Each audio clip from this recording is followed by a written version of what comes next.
All youngsters listen to me. యవనస్తులందరూ వినండి జాగ్రత్తగా. నువ్వు దీర్ఘాయుష్షు కలిగి ఉండాలంటే తల్లిని తండ్రిని ఏం చేయమన్నాడు? This is what the Bible says. ఇప్పుడు ప్రశ్న అడుగుతున్నాను, నువ్వు దీర్ఘాయుష్మంతుడు అవ్వాలంటే నీ మంచి తల్లిదండ్రులు సన్మానించనుందో బైబిల్లో? Bible never mention that.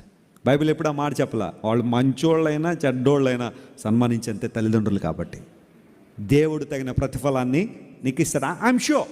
నేను ఎప్పుడైనా ఈ మాట చెప్పినప్పుడు ఒక మాట ఖచ్చితంగా చెప్పాలి.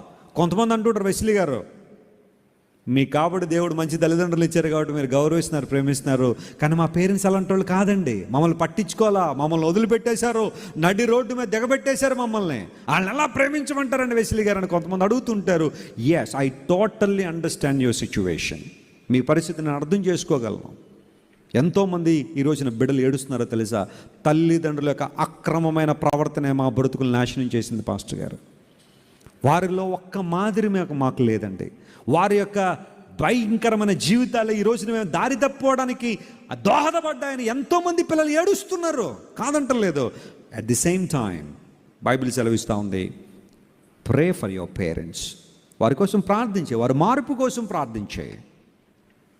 ప్రభు బిడ్డలంగా కీడు అనుభవించినప్పటికీ కూడా, ఒకవేళ ఇబ్బంది అనుభవించినప్పటికీ కూడా, ఫ్రమ్ యువర్ సైడ్, నీ వైపు నుండి ఎప్పుడు కూడా సమాధానమే నువ్వు కోరుకోవాలి. ప్రేమ సహనం మాత్రమే మనకు రావాలి. ఒక క్లాసికల్ ఎగ్జాంపుల్ మీకు ఇస్తాను. ఒక గంధపు చెక్కను తీసుకుని, ఒక రాయి తీసుకుని బాగా అదిమి పెట్టి రుద్దాం అనుకోండి, గంధపు చెక్క నుంచి గంధం ఏమొస్తుందా, ఇంకేమన్నా వస్తుందా? చెప్పాలా? ఏమొస్తుంది? గంధమే వస్తుంది. ఎందుకోసం? అది గంధపు చెక్క కాబట్టి. ఎంతమంది ఒక నలుగురు రుద్దలరా గట్టిగా అని చెప్పి ఎంత గట్టిగా రుద్దేసినా దానిలోంచి గంధమే వస్తుంది తప్ప, నలుగురు నన్ను అదింపెట్టి రుద్దుతున్నారు అని చెప్పి అది వేరే రకమైన పదార్థాన్ని ఇవ్వదు. క్రైస్తవ జీవితం కూడా అలాంటిదే. ఎంతమంది మనం అదిమి పెట్టినా, ఎంతమంది మనకి కీడు చేయాలనుకున్నా, ఎంతమంది మనకి అన్యాయం చేయాలనుకున్నా, ఎంతమంది ఒకళ్ళ ఇబ్బందులకు మనం నెట్టేసినా, మనము మాత్రం దేవుని ప్రజలో ప్రపంచానికి